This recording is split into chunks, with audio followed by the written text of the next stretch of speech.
Hi, I think is the right way to start one of these videos. Exactly. Hello. How's it going? It's been a while, so I'm a little off kilter. I'm like, It seems like ages. It has seems been. like ages. Christopher, it's nice to see you. things get busy. You as well. Thank you. Been a Thank long you. time.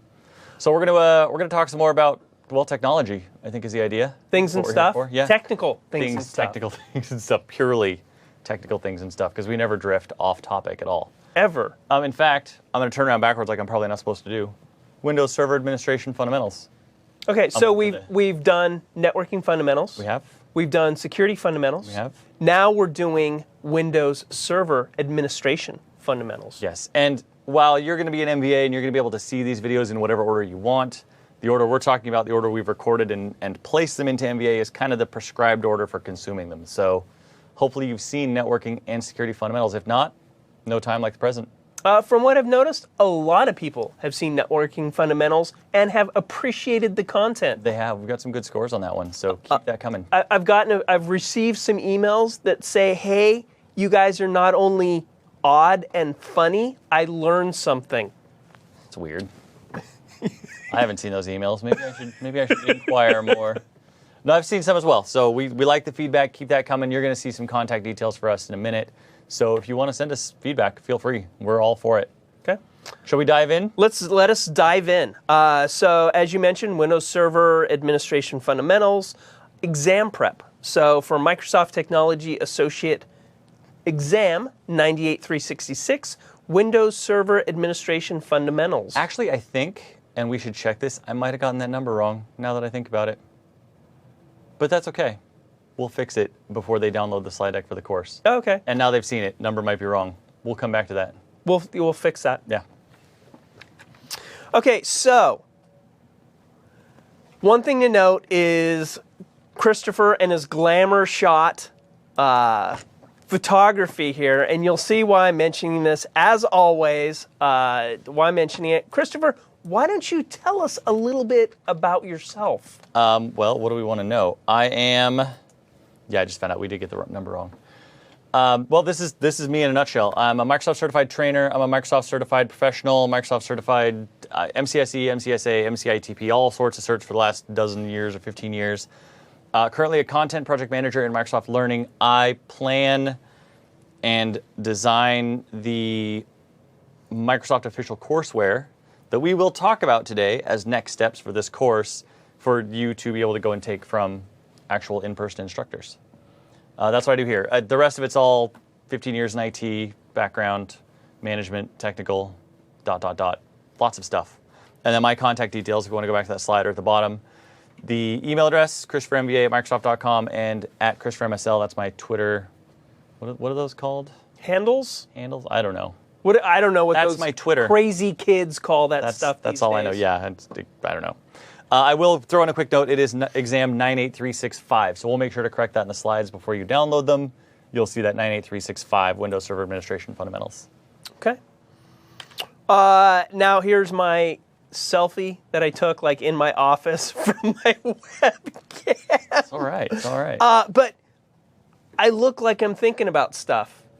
I kind of, that's the one thing I like about this photo is I appear, shall we say, smart or contemplative. I'm thinking about things and stuff. The work you should be doing. Exactly. Thomas Willingham, of note, I have a new title. Yep. In fact, if you guys have seen the previous two videos, you'll notice it's different. Previously, I was a content developer for remote desktop services. Now, I am a technical product manager for remote desktop services. Very exciting. So before, I worked with engineering to create and manage the program. Now, I work on the technical product information side of things. So I work on launching. I work on ensuring field readiness, ensuring content for the field, and ensuring content for our consumers so they know what the application's about.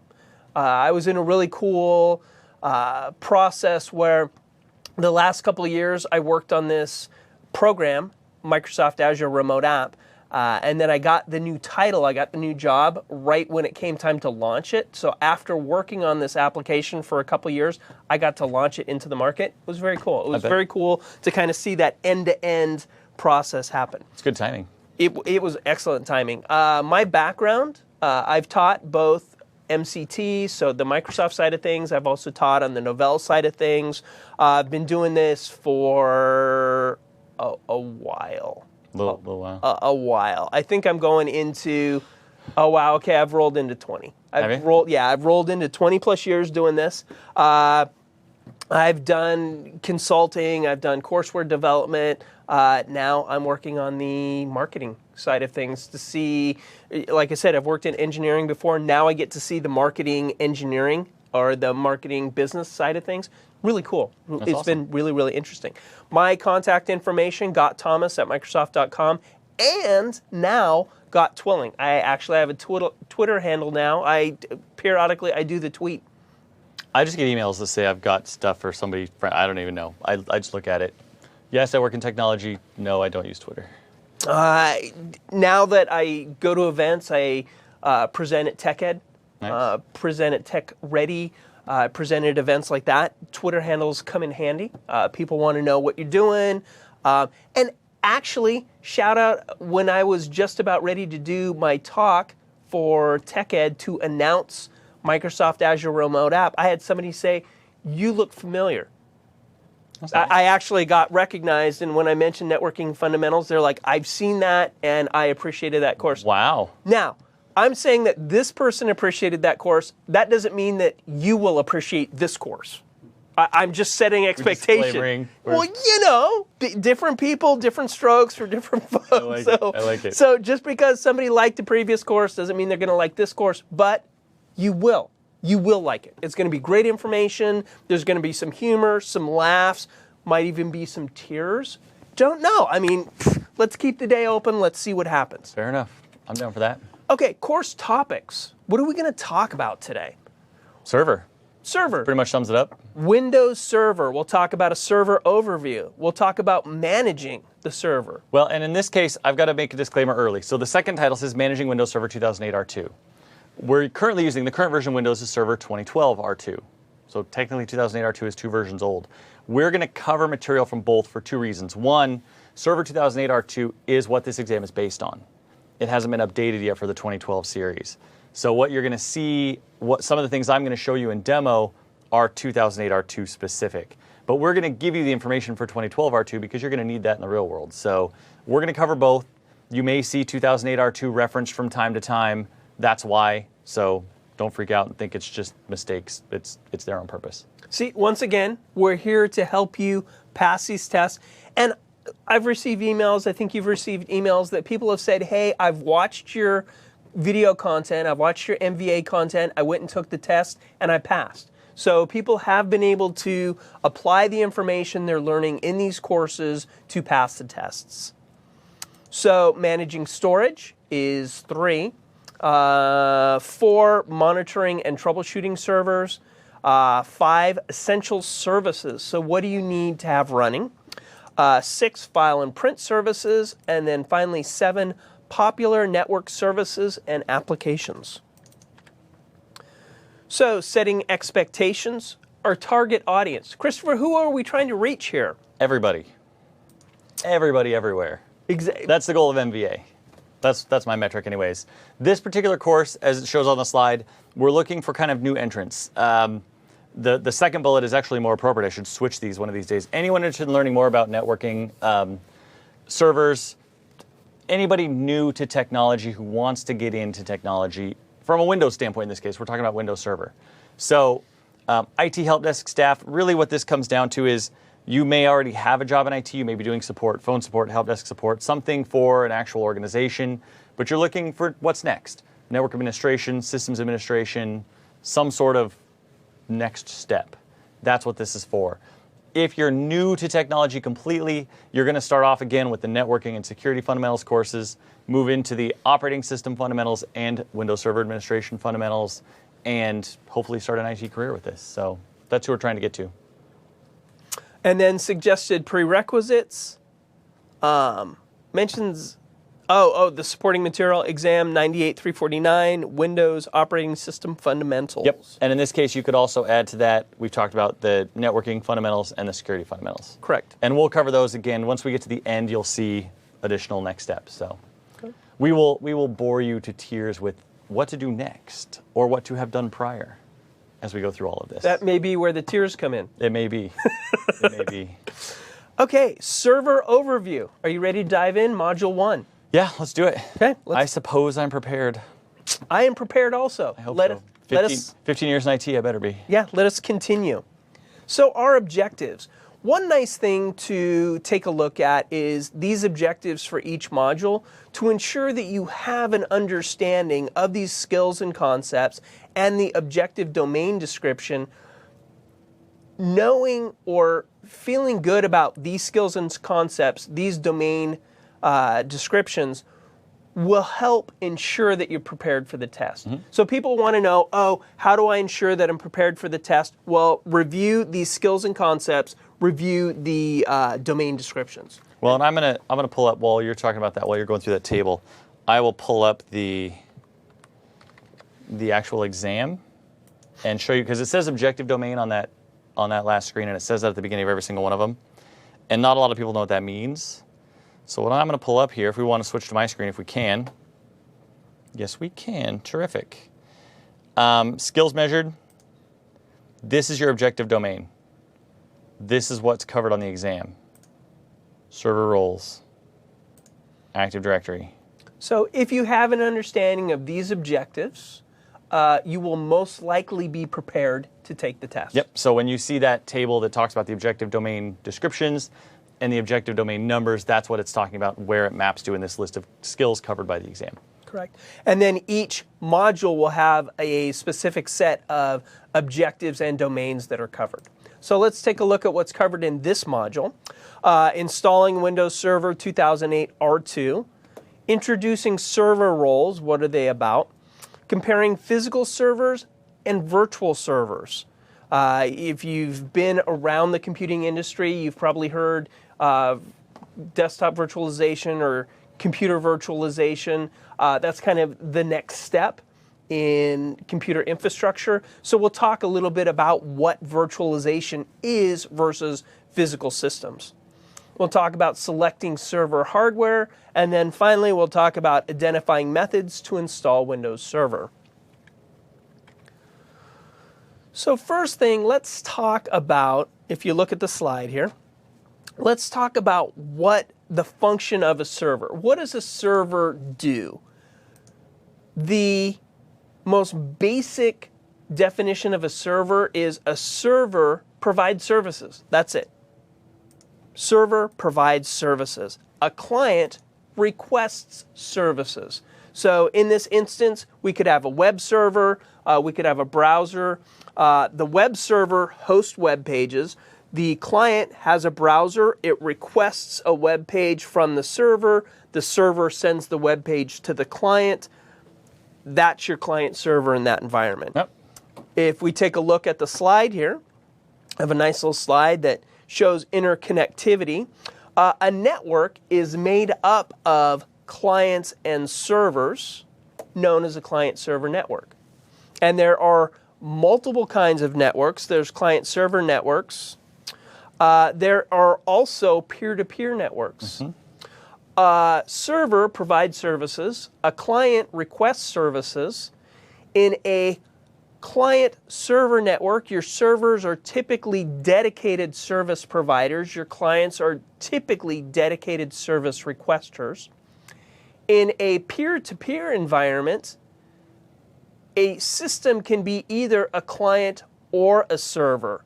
So you have multiple Windows systems running. One system maybe has file shares on it. The other system requests files from that file share.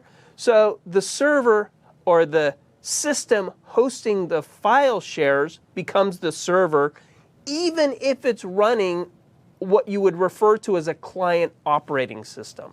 So in that scenario, even though that system is running a client operating system, it's still functioning as a server. I want to stick in like a networking fundamentals reference. We need Oh, a okay. footnote. This is covered in great depth. We could talk about the different types of networks and topologies and go nuts, but Networking Fundamentals covers that in great detail as well. Very good. And then a server-based network is the best network for sharing resources and data while providing centralized network security for those resources and data. And that's the biggest difference, I would say, for this between server-based or client-server and peer-to-peer. Peer-to-peer, you can have the services running on any machine. There's no centralized security. There's no centralized Distributed management. administration. Yeah. Versus in a client-server environment, you have a centralized administration model. Saves you all sorts of time and headache. It does. It does. And then networks using Windows Server are typically client-server networks. So server roles. Server roles defines what service a server can provide. Things like file services, web services, directory services, remote desktop services, near and dear to my heart. Good plug. Yep. Application, email, database. These are all services that a server can provide. Server can have more than one role installed at the same time, so it could provide file services and web services simultaneously. Yep. Hopefully. Well, that, and we'll talk about that in a bit, that kind of depends on the hardware. So does the server have the hardware that's required to run those multiple services? So speaking of hardware, let's talk about selecting server hardware. So when selecting server hardware, you need to keep some things in mind. One is, what kind of performance is it that you need out of this? Biggest, best, fastest, most monstrous everything. Well, what if you're just hosting pictures of cats? I want those pictures of cats to come up as fast as possible. What if you like cats but not that much, so you don't want them to come up that quickly? You're okay with them coming up slow? Throttling. So Windows has the tools to manage that. we can do that. We have the capacity for as much as we want, but with the tools to keep it exactly where we want it to be. So performance is one. How fast do you want? What kind of load? Well, that's one thing that we'll talk about is server load. How many services is this server going to handle, and how many client requests does this server need to manage? The second thing that we need is availability. How much or how highly available does this server need to be? Does this server manage life support systems? At which point, if the server is down, that's bad. That is bad. Or does the server host pictures of dogs and cats? At which point, if the server's down, maybe that's not so bad. Probably doesn't matter as much. Yeah, probably matters less. Yes. So performance, availability, and then finally, cost. How much do you want to spend? Oh, we hate that cost one. Always throws off my bigger, better, faster, more mantra. Yeah, because then as you get into bigger, better, faster, more, that's more money. Yeah. More money, more money, more money. So you really need to balance what are your needs, what are your requirements, and then get hardware that, honestly, if you're thinking of the future, that surpasses those requirements a bit. Enough, yeah. You want to plan for the future. Typical server lifetimes, what, 5 years these days? Okay, is it that long? I think so. I mean, it may not be what the manufacturers want you to do, but I think the IT departments I've worked in, we planned on 2 to 3 years for clients and 5 years for servers. Okay. 2 to 3 and 3 to 5, depending on the system and how critical it was. And it's that exact kind of treadmill, that hardware treadmill, which is why that the cloud is starting to become so important, because people are putting services in the cloud, and it removes their capital expenditure for hardware on premise and enables them to move those services to the cloud. Because you think about it, is it part of their purview to be in the data center business?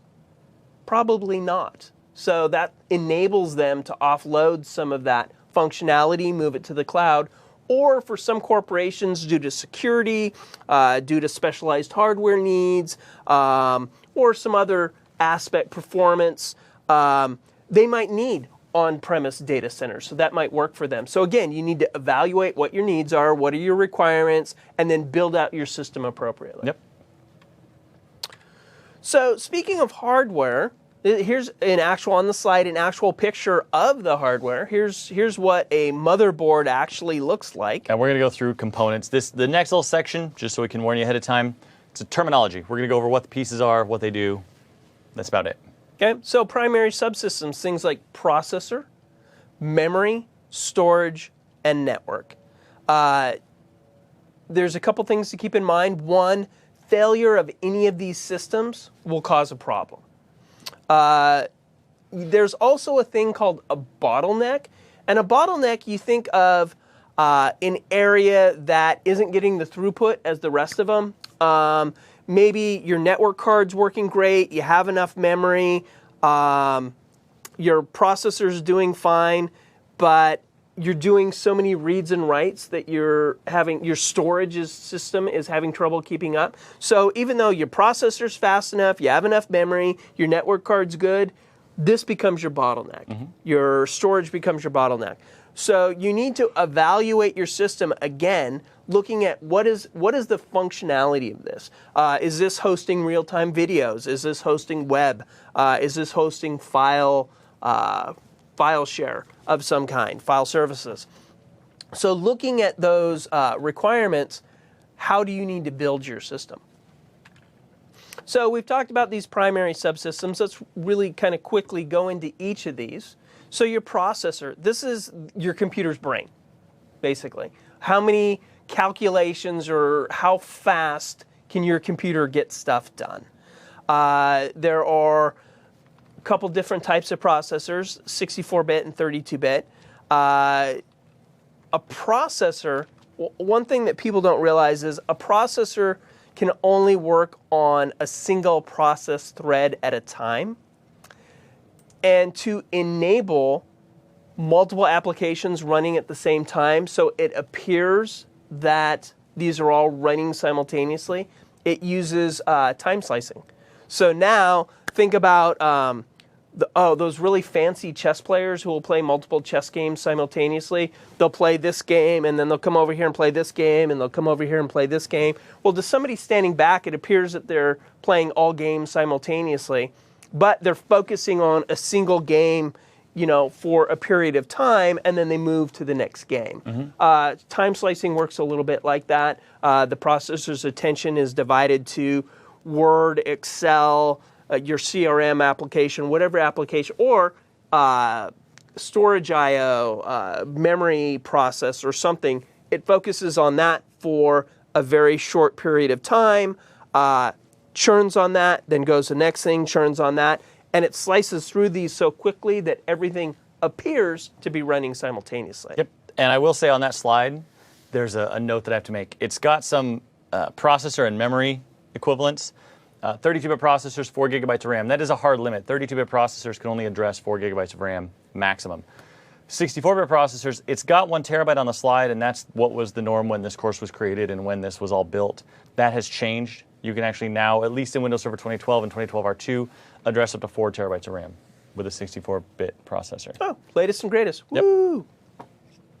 Multi-core processor enables multiple threads and application instructions to be worked on at the same time. That's why multi-cores have become so popular. So now you have a processor with basically multiple cores within that single processor. So processor, the brain. Memory is how much can you work on at the same time? How much can you have open on your desk? How many folders can you work on simultaneously? RAM is random access memory. This is a computer's short-term or temporary memory, and what is meant by that is this only holds stuff in memory as long as power is on. The minute power is lost on your system, anything in this memory is lost. So if we go back to your desktop analogy, you have files open on your desktop, your physical desktop at work.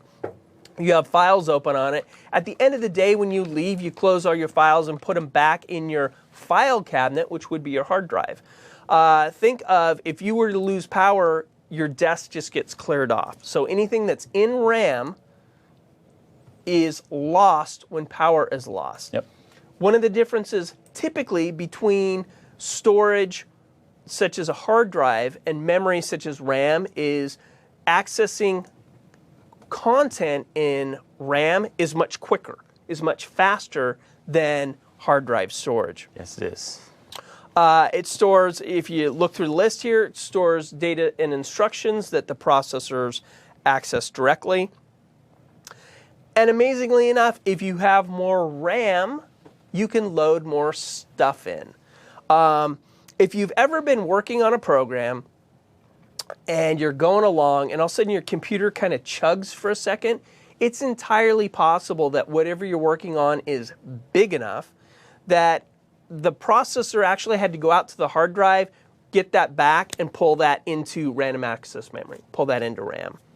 And having enough RAM has a huge impact on overall performance. Typically, more RAM is better. You never go wrong with having more RAM. That's true. It's a good rule of thumb. Yep. That's how I try and do it. I'm like, how much can I cram into whatever box I'm working on? Because, yeah, it never hurts to have more. Yeah. In this case, more is definitely better. Yep.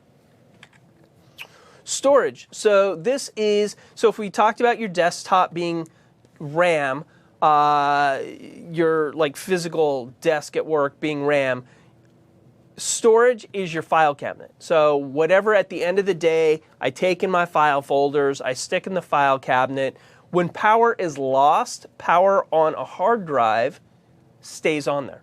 So Data on a hard drive. Data, yes. Yeah. Data on the hard drive is static, is permanent when power is off.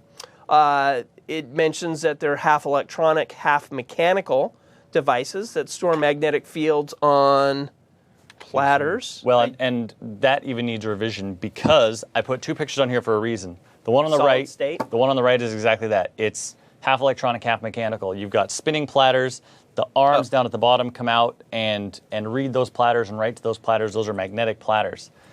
On the left is a solid state drive. That drive does not have moving parts. It is electronic only. It is faster. That's the biggest advantage. They're faster. They're smaller. The drives themselves are actually physically smaller. These days they're still more expensive. The solid state's just not as cheap as mechanical drives. But yeah, so another little caveat. Not entirely mechanical. What do you got next? What do I have next? Oh, oops, I changed slides. So you pretty much addressed the storage slide, solid state versus mechanical drives. Networks. So we've talked about processor. We've talked about RAM. We've talked about the hard drive. So now networking. And it's gotten more complicated each time. So processors, there are a couple of different brands, a couple of different types. You use them.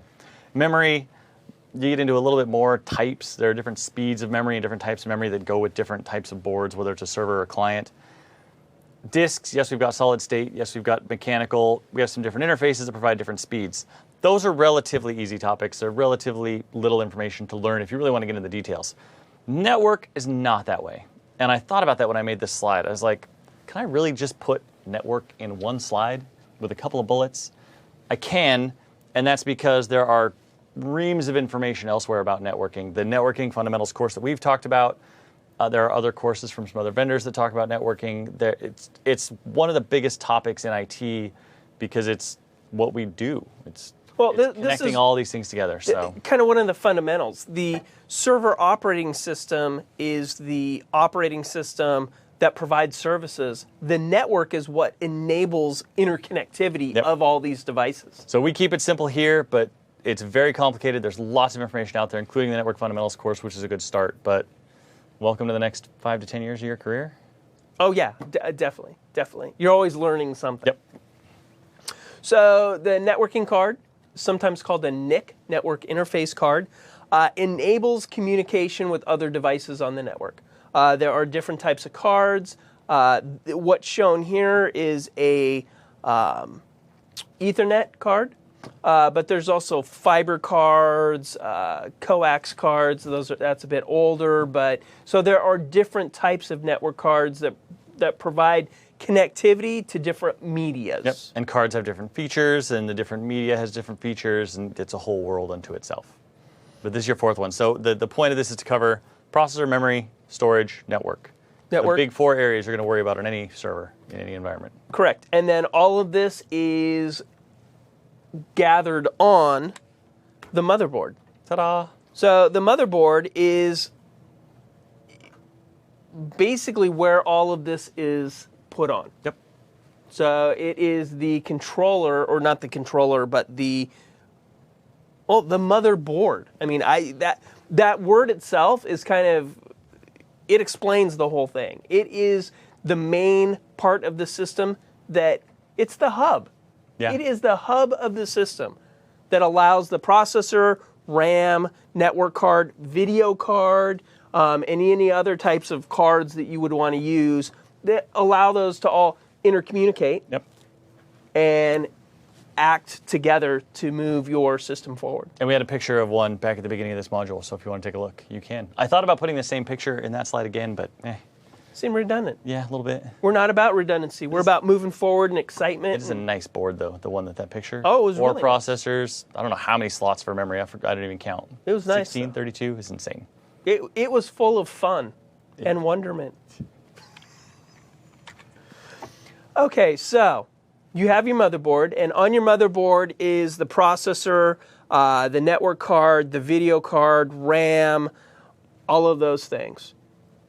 When the processor or when the motherboard first boots up, how does the motherboard know what it has, how it works, and how things talk to each other? That's where the BIOS comes in. The BIOS is the basic input-output system. Mm-hmm. So it is a ROM on your system, read-only memory. It is a ROM on your system that as the system boots up, it looks in there and says, hey, what do I have? What is my processor? What is my hard drive type? How much RAM do I have? So as I boot up, oh, here's my processor. Here's how I'm going to boot this up. Here's how much RAM I have that I can address. Here's my video card. So it has all of this information in there that enables boot up and running of this. At least get you to the point the operating system can take over, yeah. Exactly. There is a footnote at the bottom of that. So it says read-only memory, and as you said that, I kind of giggled in my head because I'm like, it's called read-only memory, yes. But you can write to change it. It's not often that you would do that. You don't usually need to, but it can be written to.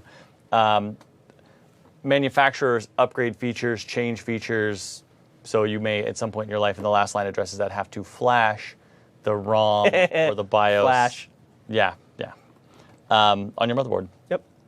And maybe fix problems, create new problems. Yeah, you're just swapping out one set of problems for a new set of Well, problems. and I'm tempted to go into the whole firmware flashing conversation that years of experience, but I won't. It can be done. You'll learn about it when you have to get to that point someday. Good luck. Yeah, it's not as bad as it used to be. No. So how does all this run? You need to power it, and that's where the power supplying cases come in. So this is the device that creates power. So if you step back and think about it, the motherboard is a binary system, runs on zeros and ones. Those zeros and ones are electrical in nature, created by power. Yep. Some funny things here. I put a picture that you'll probably never see when it comes to servers. This is a standard computer case power supply. It's a modular one, though. I like the modular one, so you only plug in the cables you need. But when it comes to servers, you're probably going to be using rack-mounted. Depending on the size of the environment you're in, you're going to be using rack-mounted servers, 1U, 2U, or 4U, which determines how tall the servers are. The power supplies may not look anything like this, but I figured I'd throw a picture of one anyways. Break up the slides a little bit. And quick piece of knowledge, those rack-mounted servers look like what? They're thin, they look like You're going to have to be more specific. a pizza I was box. going to say pizza boxes? Yeah, That was my they look thought, like- yeah. Yeah, they look like pizza boxes. So sometimes those rack-mounted or blades that they throw in, so you'll see a big rack that has just like a whole bunch of servers in, and a lot of times they'll be referred to as pizza boxes. Yeah, I wish I had a good picture of that. Although I they didn't come don't up with one. contain pizza. They do not. Well, they shouldn't. You hope. That would You would hope be they bad. don't. That would be bad. Although sometimes they're hot enough to be in oven. That's true. But yeah, they do not contain pizza. And one of the things about power, if we go back to that slide, Case, power supplies, additional fans, yes. I'd already mentioned you may not ever see a power supply that actually looks like this in a server case. You may, in a perfect world, also not see one power supply Ever. in a server case. You should see at least two, hopefully. Why? Fault Why tolerance, would you see? There we which go. we're going to talk about. We're going to There talk we about go. availability. It goes back to the availability we talked about. Yes. Yeah. Ports. Ports enable external devices to talk to your system. So they're plugs or sockets of different types that enable peripherals or external devices to connect to your computer. Which in some cases, given our first port, maybe other computers. Correct. These could be a printer, a keyboard, mouse, another computer, Monitor. a monitor, a variety of scanner, TV.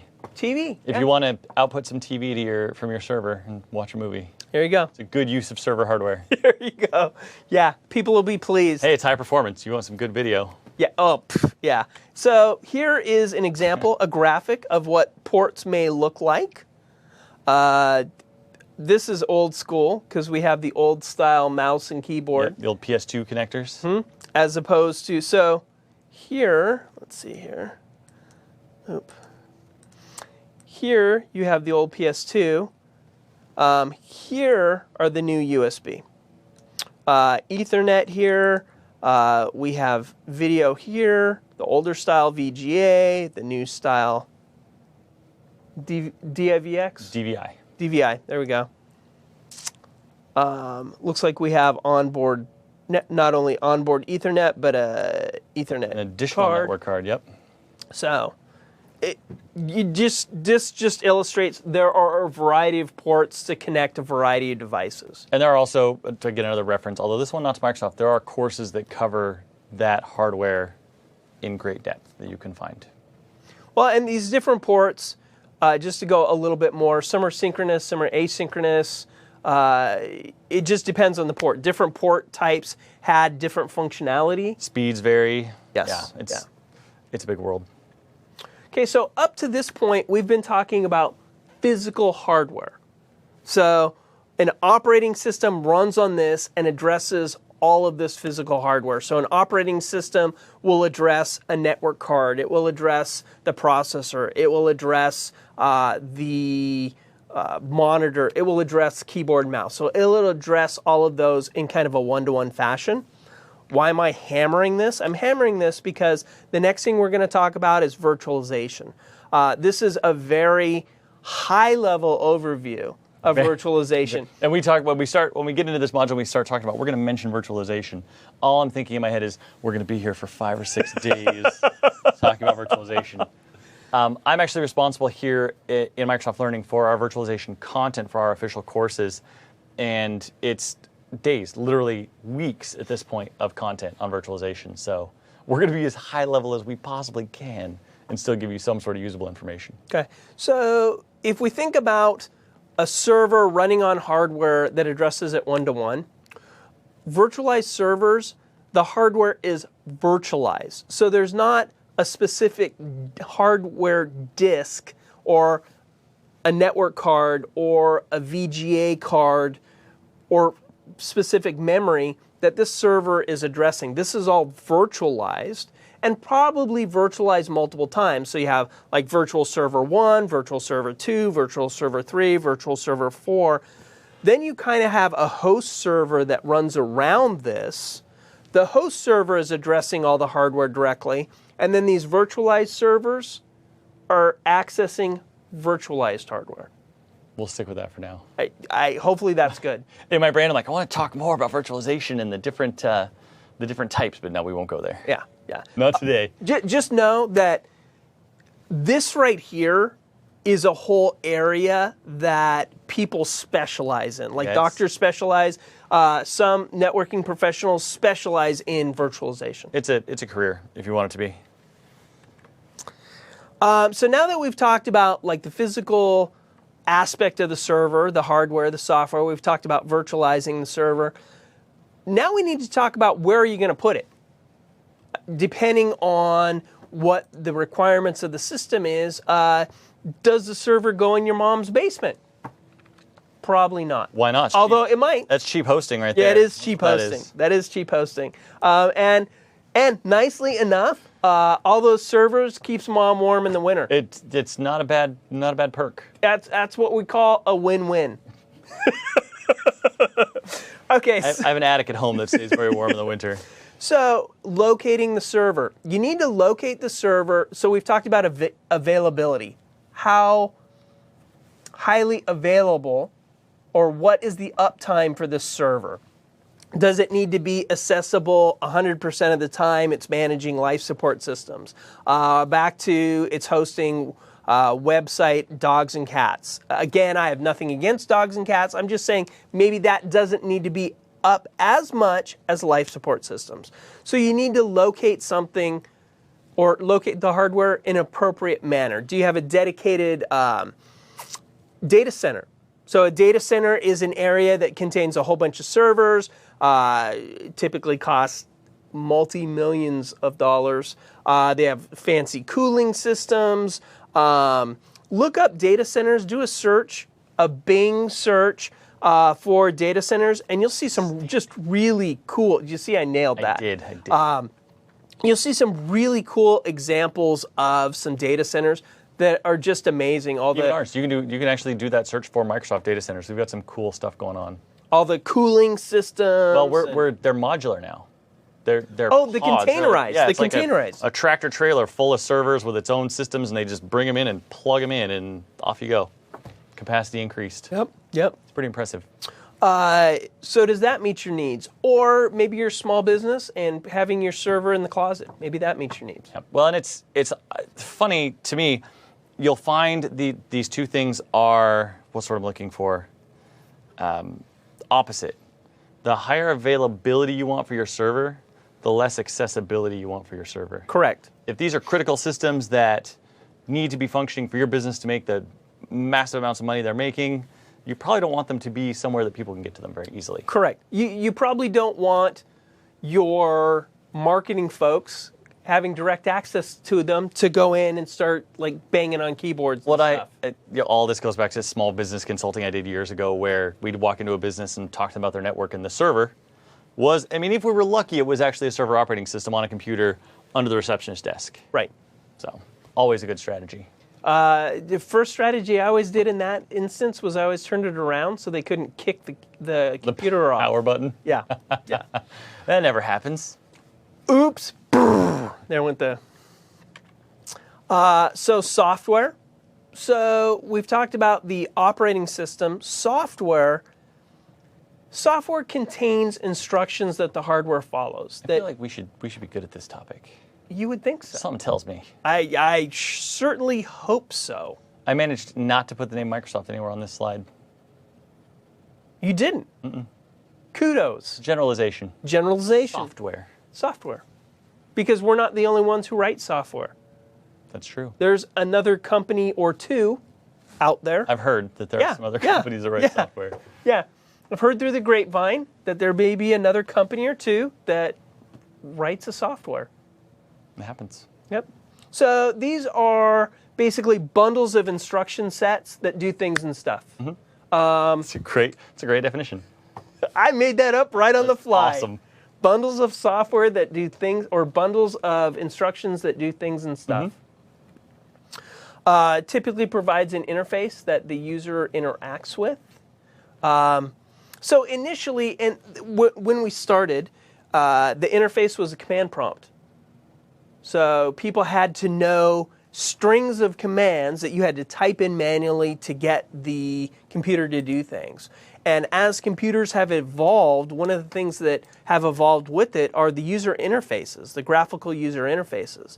So now, users can do more powerful things without having to go to the command prompt to do the command foo. It's funny you talk about that, and I've got a smirk on my face, because in my head I'm thinking about server core, I'm thinking about PowerShell, where you say, in the beginning we started with the command prompt, and in my head I'm thinking, and we have returned to the command prompt. Okay, so with the graphical user interface, so we've talked about bottlenecks.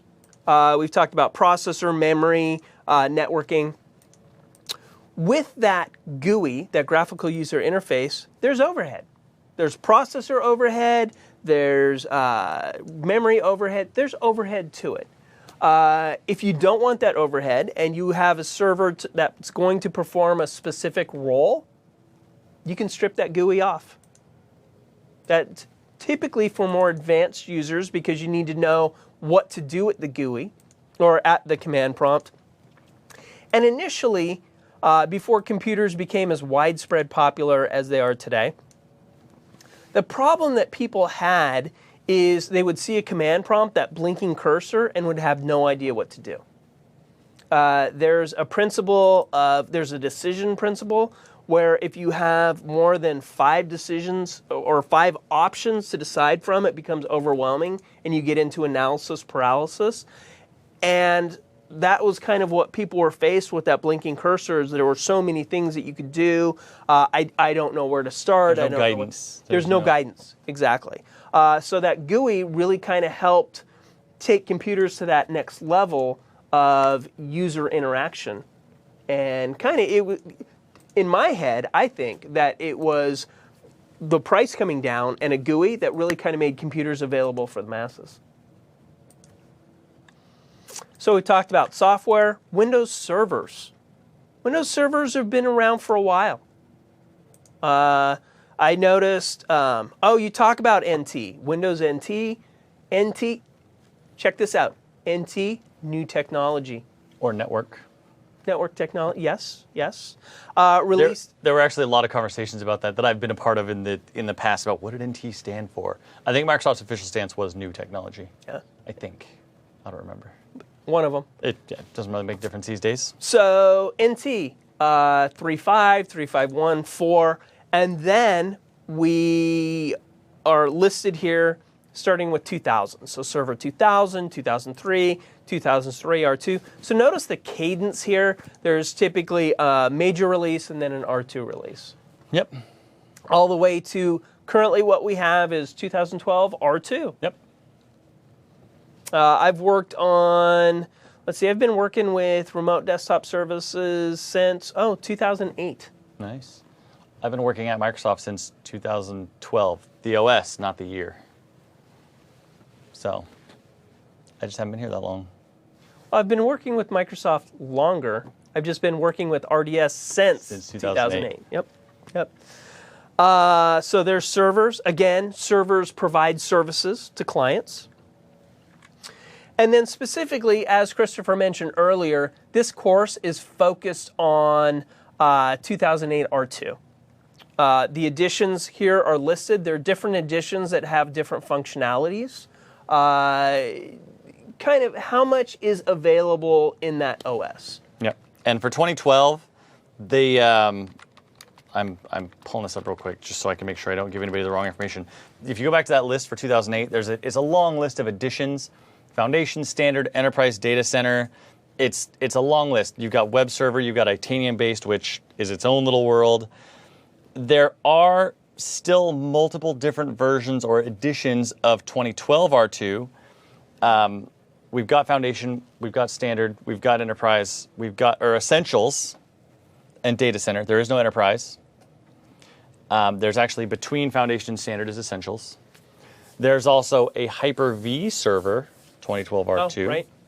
There's also a storage server, 2012 R2, which there was a storage server 2008 as well. It's just not on that slide. And those, they're obscure enough you're not going to usually have to worry about them. Hyper-V server, I don't know anybody who's actually running Hyper-V server. They're running server, Standard, or Data Center with the Hyper-V functionality. But they do exist. So this list that you see in front of you will be accurate enough if you substitute in 2012 R2 to get you through what you need to get through for this course. And one thing to note about 2008 R2 is that's when they went to a 64-bit only server system. Before, with 2008, you could get a 32-bit version or a 64-bit version. With 2008 R2, they said no, 64-bit version only. And 2012 has remained 64-bit only forever. Correct. So server roles. A server can provide services. The roles define what services a server can provide. File and print, web services, that kind of list that we went back to. So server roles are what you would install, or role services are what you would install to add additional functionality to the server. Yep. Full installation in Server Core. So Christopher talked a little bit about Server Core already. The full installation includes GUI, supports all available server roles. Server Core is a minimal environment, no GUI, no Windows Explorer shell, and only supports certain roles. So something to note, if you are interested in Server Core, ensure that it supports the roles that you want to provide, the services you want to provide. Be sure that you can install those. Yep. That's a very good piece of advice. I've seen that happen. I want to run Server Core. Oh, it doesn't actually run the software I need it to run. So And then you have a SAD. you do. Someone does. Yep. Server requirements. So these are the minimum server requirements to get your server to run at all. Just to get it to install. Yes. Yeah. If you want it to do things and stuff, you probably want more than Probably, this. yeah. Yeah, definitely. Processor, memory, definitely. 512 megs of RAM is not going to get you much. No. It will run.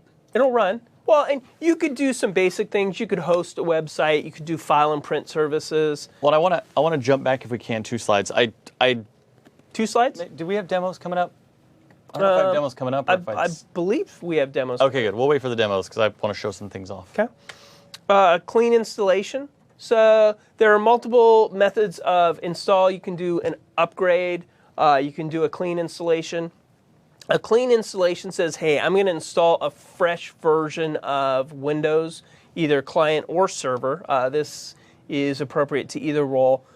Personally, I try to do clean installations whenever I do installs. That's just my personal. I'm just going to sit here and smirk. I upgrade a lot. Do you really? I have a domain controller at my house that's been upgraded from 2000 all the way up to 2012 R2 at this point. Yeah. Like I installed it as a 2000 server in 2000, and it has been the same. It's been virtualized. I physical to virtualed it a long time ago, and I've just same exact machine has just been upgraded every time a new one comes out. You're a bold man. I like those moves. I like seeing if it works. It's gone all right so far. Well, and there's nothing wrong with it. I mean, that's a perfectly decent process to take. For my house. Yes. Yeah. Probably not going to encourage Microsoft to do that or into the large enterprises. Correct. Probably have different methods, better methods. So clean installation, installing from scratch. Or if you already have it installed, you're installing into a new directory. You're not migrating anything. Although nowadays you can do a clean install and then migrate user data and content over later. Yeah, that's a different topic. Yeah, but I don't want users to think that, hey, if I perform a clean install, I've lost everything. Because that's not the case. Or it doesn't have to be the case. I was going to say there's some trickiness in that, because if you do a clean install, wipe the drive. Exactly. As part of the install process, you manage your storage, and if you happen to, as part of that process, format the disk that your data was on and then do a clean install, you may actually lose some data. Correct. It's possible. So be careful. Yes. Performing an upgrade, as Christopher mentioned, you can take your existing server and upgrade it to a new operating system. The one that you can't do is you can't do 32-bit to 64-bit. That is a problem. Disk cloning, so you're copying the contents of your hard drive onto another disk or into another area, another disk or image file. It's a sector-by-sector copy of the drive. Yeah, it's not like a file copy. It's not like grab that C drive and copy it to the drive you just installed and you could run it. It's a little bit different than that. Enables you to create customized Windows images to be reused on other systems. And we're going to talk about that a lot later on. Windows Server 2008 R2 can be installed using disk cloning. We'll talk about that. And disk cloning creates an exact copy of an OS installation, which can be a problem. Because if you're performing an exact copy, you're copying over, and you may not think about this off the top of your head, but you're copying over the name. You're copying over the IP address. You're copying over the serial number, the activation codes.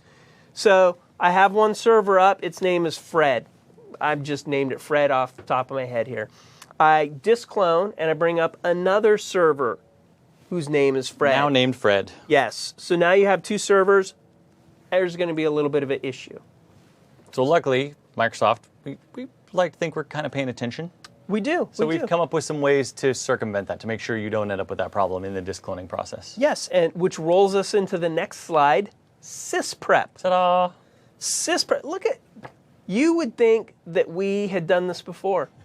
It's like we've written this kind of content and trained in the past. It does seem that way. Which is good. I want it to seem that way. Yes. So sysprep enables you to generalize the system. So it removes the name, it removes the IP address, it removes some of the information unique to a computer that would cause conflicts if another computer saw it. Yep.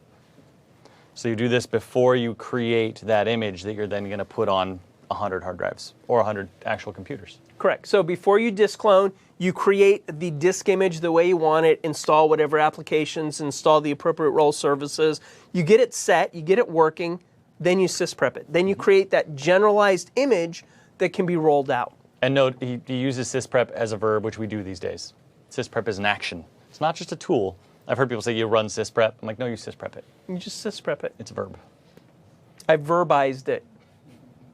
I don't know if that's a word. This is going to happen more and more. Verbized verb. I made verb a verb. Nice. It removes system-specific data from Windows, configures Windows to boot to audit mode, configures Windows to boot to Windows welcome. So as the system comes up, it takes you back to that, hey, I need information, I need time zone, I need name, I need whatever it is that you want to configure, which, if you're doing multiple systems, could be a problem, which we have overcome with unattended installations. Look at us. Look at how we're rolling one topic to another. Crazy. Seamless. Seamless. Unattended installation. This enables you to create a file to answer these types of questions. Mm-hmm. So you can create that one image, create 100 answer files, unattended installation answer files, and do those installs without having to do anything. correct. Correct. It's awesome. Server Image Manager. So it's not often that we have screenshots in here. We try and avoid screenshots because we like to do demos. This tool is a part of an add-on called the Windows AIK. And that initialism has actually changed from 08 to 2012. So I'm not sure which one I want to use. But as part of that, it was the automated installation kit. As part of that, you get this tool that you can use to build answer files. This is chock full of thousands of settings you can pre-configure in an answer file for unattended installations. And that's what this tool's for. Well, so we went back to initially there was a command prompt, and now there's a GUI to perform. So that's kind of the advancement, is going from the manual creation of things to having a nice GUI to help you work with these types of systems. Well, it's funny, in this case, is you'll use the GUI to create the answer file and then the command line to use the answer file when you do the installation of Windows on a machine. Correct. Maybe. Windows Deployment Services for network-based installations. So once I've created this image, we put it on a server. So what would be some benefits? Well, and when I say put it on a server, I don't mean install a server with it. I mean, we have this file that's an image, and we put it on a server that provides a service to install operating systems. Correct. So I might use a system like Pixie Boot, PXE Boot. So Networking course. You probably can't hear me doing that with the mic. Networking course. real quick, it enables you, as you boot up, you can boot from the network, select a file, it will download that image on your system. Yep, you're telling your computer to install itself from another computer on your network. Windows Imaging Format File, the WIM file. So this is how those installation files can be distributed within these WIM files. Yep. And in fact, I'm going to do a couple things all at once. I'm going to take over some demo time here. It is demo time. Is it demo time? Which one are we up to? It is. The WIM file. Okay, so I'm going to go back a little bit because I missed some demos I wanted to do earlier. So we're going to look at two different versions. I'm going to start right here. This is 2008 R2 Server Manager. This is one of the things we talked about earlier. We were talking about management tools. Correct. That's all I want to show you. You see this, it's got some information on it. We'll come back to that. I also want to show everybody this. We talked about Server Core. Now I can cover a couple things at once here. I'm running Server Core on a server, and this is all there is to it. If I scroll this down, because there's a scroll bar, there is no start button, there is no taskbar, there's no clock, there's nothing. There's just a command line, which is why I was giggling when you said we started with the command line, and now we've got GUIs. Not now we're back to the necessarily. command line. Now we have a command line. This is Server Core, and the second thing I'm actually demonstrating is this is a virtual machine. Oh. So I'm very running nice. a server that we're looking at. That server is running Hyper-V, which is Microsoft's virtualization software, and I'm running this virtual machine on Hyper-V. So I'm demoing all sorts of things at once, as many as I can. Now we're going to close this. Actually, you know what? Let's see. What do I want to do next? Not on that computer. Minimize that and that. Backslash. You get to see my little quote there. Adapt or die. It's a good quote. This is old, but it will at least do the trick. So I'm going to mount this ISO. So we talked about WIMs and how they're the files we use to deploy images that we create of operating systems. Something a lot of people may or may not be aware of, and if you're new to IT, you won't know this. Windows actually is, where is it? No, it's in here. It's in sources. Ugh. I have to find the file. Right there. Oh, look at that. Windows, as it comes, whether it's client or server, is a WIM. You're actually getting an image file as your install media for Windows these days. This started back in 2008 or 08 R2. I don't remember which one. But all Windows installations are a WIM image file. I could pull this file directly off of this media, put it into WDS, and use it to deploy Windows to my entire network. Right off my the disk that came with the OS. So that's about it for now. I was going to do I really wanted to do a WinSim, a Windows Image Manager demo, but it's part of the AIK that I didn't download and install, and it's not a cumbersome process, but it was more than I had time to prepare for. So Fair enough.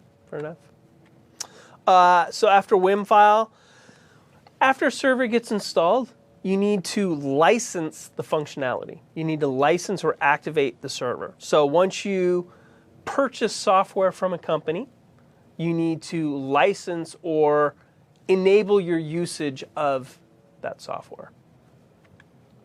I will give one piece of advice for licensing. If you're in IT, if you're working in technology, if you're new to technology, find someone else to do it. That's my 2 cents. Don't license. Get someone else in your organization to worry about licensing. Someone in procurement, someone in purchasing, someone in, I don't know, something. It can be quite cumbersome. It's a little confusing track sometimes. Yeah. all of this. You were talking in networking fundamentals how you used to have a spreadsheet that you tracked licenses for.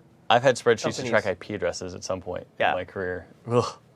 Yeah. So nowadays there's management software that will help you with this, but it's a pretty in-depth accounting-oriented process and to ensure that things are properly licensed. Your vendor, whoever you're working with for your licenses, should be able to help with that as well, whether it's Microsoft or someone else. So it is a tricky process.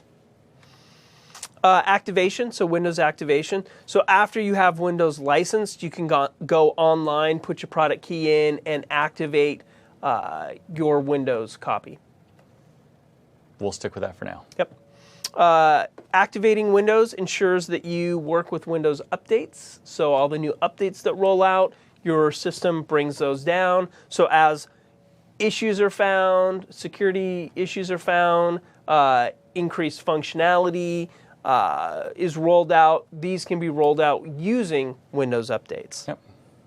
And amazingly enough, we have a demo for Windows updates. So, and this one I'm going to keep pretty simple. I'm going to hit the Windows button. Windows Update. This is my demo. Ta-da! There it is. Yeah, and you can configure this to automatically download updates, to only create updates when you say so. Yep. So here are the settings that I can change. Now, I'm giving you a demo of what's on a local machine, and this is the same for a server. I can go onto a server, I can open Windows Update, I can see these settings. In an enterprise environment, even in a small business environment, hopefully you're not doing this. Hopefully you're using some sort of centralized Windows Update management to do that. Windows Software Update Services, or is it Windows Server Update Services now? For a while it was WSUS. It still is. It's WSUS. I just don't know if it's Windows Server or Windows Software Update Services. Okay. WSUS is one option. Configuration Manager is another option that will help you centralize and centrally manage updates. This is all I'm going to show you for here because it's the server admin course. This is all we're going to cover in the exam, and that's all I have to worry about. There's one thing to think about is as you roll out updates, the environment you work in is unique to everybody else's environment. You have software specific to your environment. There may be an update that maybe closes a port, secures some software, that does something that your environment doesn't like. That will break in your environment. Yes. Yeah, that could cause issues. So the one thing that you want to do is ensure that you've tested updates before you roll them out. Additional resources and next steps. Well, there's a lot of them, as you can see. We didn't mess around at all with this one. Books, the 365 MTA Windows Server Administration Fundamentals. There is a book you can get. There's an exam that we're all here to study for, 98-365 Windows Server Administration Fundamentals. And in the middle, instructor-led courses. As I had mentioned in the beginning, part of what I do here at Microsoft, in addition to these MVA courses, which are terrific, is plan, design, manage, build our actual instructor-led courses, our Microsoft official courseware. So that's what these are. You can go sit in a room for a couple of days with an instructor and a bunch of your peers who are in the same place you are, hopefully, in their careers, and learn all of these things hands-on. And then finally, for Module 1, sadly, the end. The end. The end. We have a closing slide. He's not even showing our little closing slide. Well, yeah, it's nice. It's Doesn't it have blue. a disclaimer on it? Is it something I need to... Well, it has a logo on it. There's a nice little logo on it. But the end. Yeah, that's all we got. So we'll be back for the next module. Come back. Yeah. Be sure and there's more knowledge to be had. There is. You're in MVA, so just one step down. There's a module 2. Yep. Click it. Do it. We'll see you soon.